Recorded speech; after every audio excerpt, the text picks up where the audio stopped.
یعنی ہمارے عمل دو طرح کے ہیں. ایک وہ جو ہم آج کر رہے ہیں، لیکن ہم نے ہمیشہ تو نہیں رہنا کہ ہم یہ کرتے رہیں.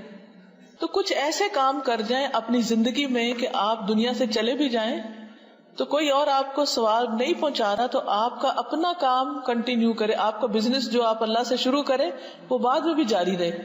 دوسرا یہ ہے کہ آپ کے جو رشتہ دار ہیں، آپ کے بچے، آپ کے اور رشتہ دار، وہ آپ کے لیے کچھ کریں جس کا ثواب آپ کو ملے. اب کیا کسی کو آپ مجبور کر سکتے ہیں کہ وہ آپ کے لیے کچھ کرے؟ لوگ اپنے لیے نہیں کرتے، ہمارے لیے کیا کریں گے؟ لیکن کچھ بچے خیر خواہ ہوتے ہیں، وہ ماں باپ کو بھولتے نہیں ہیں، یا شاگرد ایسے ہوتے ہیں اپنے استادوں کو نہیں بھولتے، یا کوئی بھی جس پر آپ نے احسان کیا ہو تو وہ آپ کے لیے کچھ نہ کچھ کرتے رہتے ہیں. تو وہ کون سے عمل ہے؟ قرآن و سنت سے کیا ثابت ہوتا ہے؟ تو حدیث کے مطابق 3 چیزیں ہیں. نمبر 1 صدقہ جاریہ. آپ اپنا مال کسی ایسے کام میں دنیا میں اپنی زندگی میں اپنے ہاتھ سے لگا کے جائیں کہ جو پروجیکٹ بعد میں چلتا رہے. آپ فوت بھی ہو جائیں گے تو چونکہ آپ کا پیسہ وہاں لگا ہوا ہے، آپ کی ایفرٹ لگی ہوئی ہے، اس کا ثواب آپ کو پروفٹ ملتا رہے گا، ملتا رہے گا، ملتا رہے گا.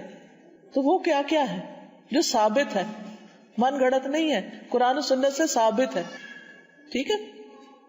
تو سب سے پہلے ہم وہ عمل دیکھیں گے جو ہم خود ابھی کر سکتے ہیں اس زندگی میں، دنیا میں. ٹھیک ہے.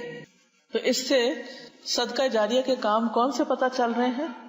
مثلا کوئی مسجد بناتا ہے، کوئی اسکول بناتا ہے، کوئی مدرسہ بناتا ہے جس میں دینی تعلیم کا انتظام ہوتا ہے، کوئی مسافر خانہ بناتا ہے یا ہاسپٹل بنواتا ہے، یا کوئی دوائی ایجاد کرتا ہے جس سے لوگوں کا علاج ہو.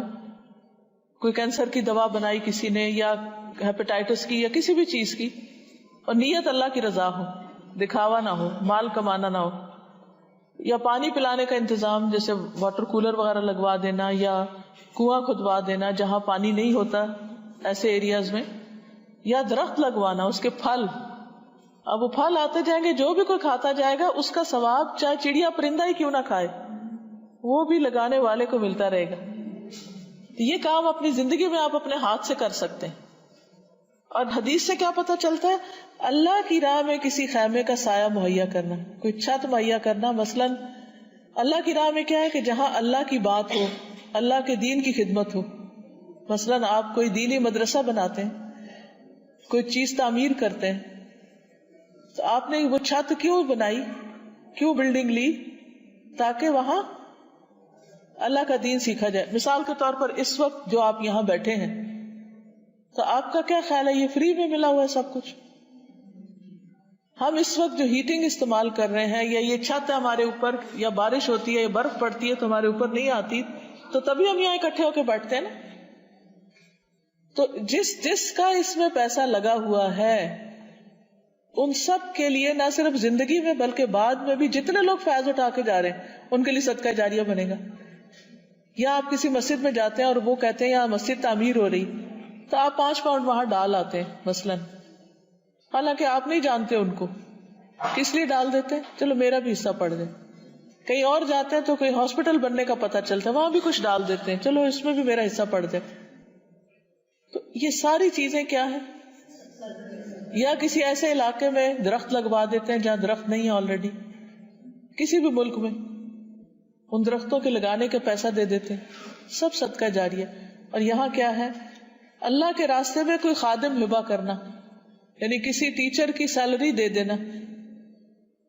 اللہ کے راستے میں نر جانور پر سوار کرنا، یعنی ٹرانسپورٹ کا انتظام کر دینا. جہاں لوگ دین کی تعلیم سیکھنے کے لیے آ رہے ہوں، جا رہے ہوں، ان کے لیے گاڑی مہیا کر دینا. یہ اپنی زندگی میں جو کرے گا اس سے جو بھی دین کو فائدہ ہوگا وہ مرنے کے بعد بھی ثواب لکھا جاتا رہے گا. کتنا بڑا ثواب ہے درخت لگانے. لیکن ہم میں سے کتنے لوگوں نے آج تک کوئی درخت لگائے؟ آپ کہیں پر بھی درخت لگاتے ہیں، چاہے وہ آپ کا گھر نہیں ہے، کسی غیر کا علاقہ ہے، لیکن اس میں سے جو بھی جا رہا ہے وہ آپ کے لیے ثواب ہی ثواب ہے. یعنی آپ غریبوں پر بھی خرچ کریں اور مہمانوں پر بھی کریں اور سفر کرنے والوں پر بھی. مجھے یاد پڑتا ہے کہ محمد اسد نے جو اسلام قبول کیا تھا، جنہوں نے قرآن پاک کی ٹرانسلیشن بھی کی ہے، تو وہ ایک ایسے ہی مسلمان سے متاثر ہوئے تھے اسلام سے پہلے کہ جو ایک بہت ہی غریب قسم کا تھا، جس نے کپڑے میں روٹی لپیٹ کے رکھی ہوئی تھی اور بحری جہاز میں ان کا ہم سفر تھا. تو کہتے اتنا کمزور سا اور بوڑھا سا وہ آدمی جس کے پاس کھانے کو بس وہی سوکھی روٹی تھی جو کپڑے میں لپٹی ہوئی تھی. جب جہاز چلا تو اس نے وہ روٹی نکالی اور کھولی اور آدھا کر کے آدھی مجھے پیش کی مسکراتے ہوئے اور آدھی خود کھانے لگ گئے.